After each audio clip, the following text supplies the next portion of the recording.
આપણે બનાવીશું આજે ભાતના ભજીયા. ભાતના ભજીયા બનાવવા માટે આપણે અહીંયા લઈશું રાંધેલા ભાત. તો રાંધેલા ભાત અહીંયા મેં લઈ લીધા છે.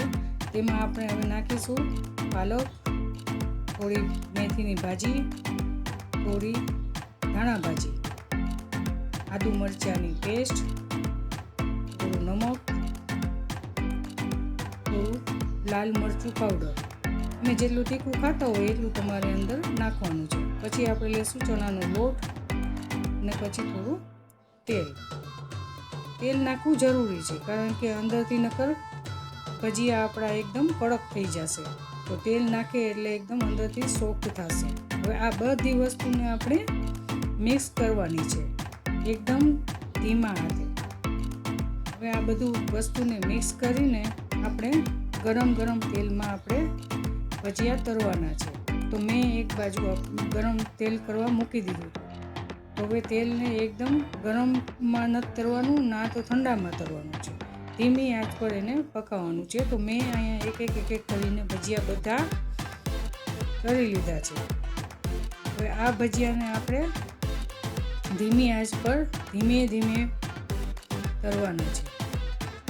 આ ભજીયા બનાવવા માટે આપણે બેસન નાખવો ફરજિયાત છે, કારણ કે બેસન તમે નહીં નાખો તો આ ભજીયા તેલમાં છૂટા પડી જશે.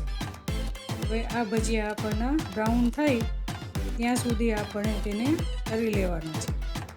જુઓ, હવે આપણા ભજીયા એકદમ સરસ ક્રિસ્પી અને બ્રાઉન થઈ ગયા છે. તો હવે આપણે ભજીયા એક પ્લેટમાં આપણે કાઢી લઈશું. તો આ ભજીયા આપણા એકદમ રેડી થઈ. હવે આપણે પ્લેટમાં કાઢીએ છીએ. અને આ ભજીયાને આપણે 3 વસ્તુ સાથે ખાઈ શકીએ. ટમેટો સોસ, ગ્રીન ચટણી કે પછી દહીં. આ 3 ઓપ્શન છે આપણી પાસે. જે તમને ભાવે એની સાથે આ ભજીયા ખાવા. અને આ ભજીયા એકદમ અંદરથી સોફ્ટ, જુઓ તમે એકદમ સોફ્ટ થયા છે. મોઢામાં મૂકતા જ એકદમ ક્રન્ચી લાગે છે અને ખાવામાં તો એકદમ મસ્ત લાગે.